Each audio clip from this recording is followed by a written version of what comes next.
"This must be it," she said. "The ring must be in that one." "We'll each take a bite. You first, Danny." Danny was the youngest, so he didn't argue. He took a bite. Nothing. Dolores took a bite. Nothing. Teresa took a big bite. Still nothing. It was Maria's turn.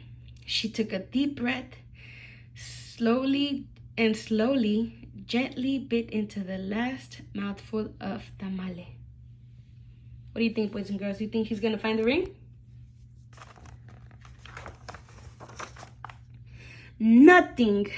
"Didn't any of you bite something hard?" Maria asked. Danny frowned. "I think I swallowed something hard," he said. "Swallowed it?" Maria cried, her eyes big with worry. She looked inside his mouth. Teresa said, "I didn't bite into anything hard, but I think I'm sick." She held her stomach with both hands. Maria didn't dare look into Teresa's mouth. She wanted to throw herself onto the floor and cry. The ring was now in her cousin's throat, or worse, in his belly. How in the world could she tell her mother? "But I have to," she thought.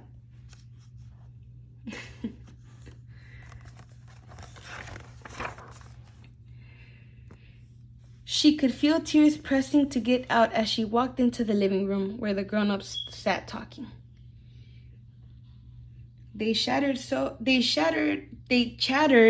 loudly that Maria didn't know how to interrupt. Finally, she tugged on her mother's sleeve.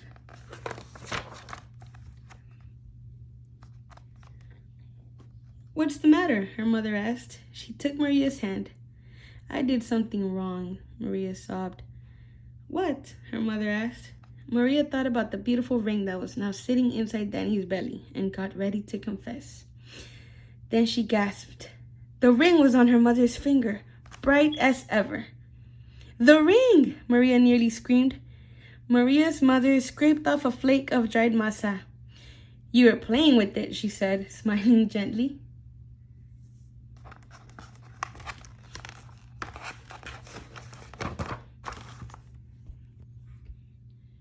"I wanted to wear it," Maria said, looking down at the rug. Then she told them all about how they'd eaten the tamales. Her mother moved the ring a little on her finger. It winked a silvery light. Maria looked up and Aunt Rosa winked at her too. "Well, it looks like we all have to cook up another batch of tamales," Rosa said cheerfully.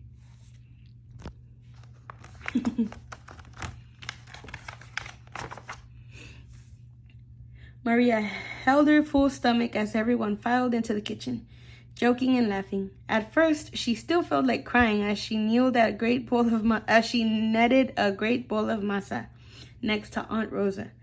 As she pumped her hands up and down, a leftover tear fell from her eyelashes into the bowl and for just a second rested on her finger, sparkling like a jewel.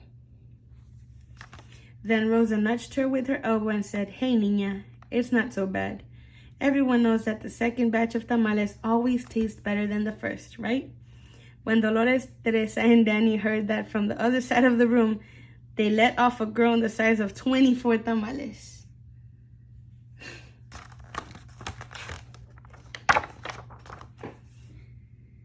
Then Maria couldn't help herself. She laughed, and pretty soon everyone else was laughing, including her mother. And when Maria put her hands back into the bowl of masa, the leftover tear was gone.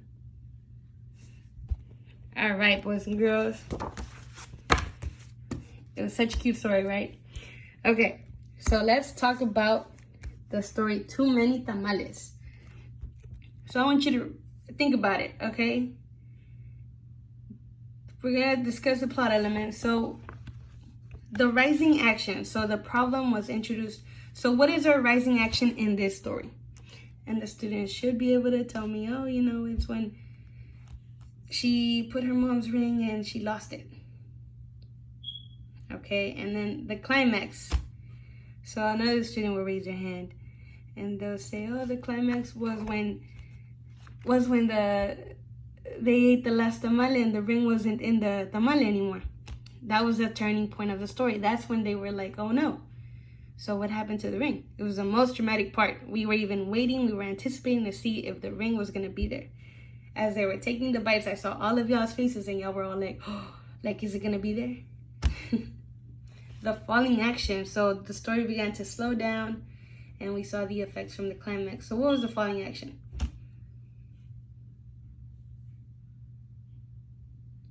So then they'll tell me, oh, the falling action is when Maria goes to tell her mom that she couldn't find the ring, and then she sees it on her finger. So the resolution, they found the ring and they made tamales.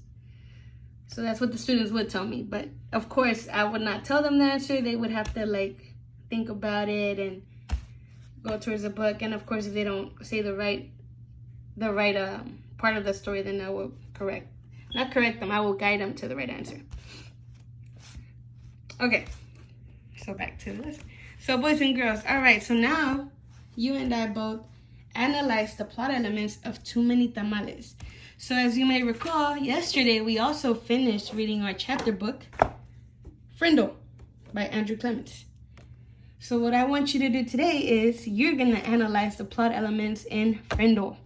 So when I call you to go back to your seats, I want you to grab your journal and draw my plot elements, my little mountain, and I want you to give me the plot elements for Frindle. So tell me what the rising action was, the climax, the falling action, and the resolution. So table 1, quietly go back to your seats. Table 2, table 3, table 4. I will leave my anchor chart up on the board so you can refer back to it, and I will also leave the book right next to it in case you need to come back and see how it goes, to come look back at. Okay? So you should have out on your desk the book Frindle, a pencil, and your journal to do your plot elements.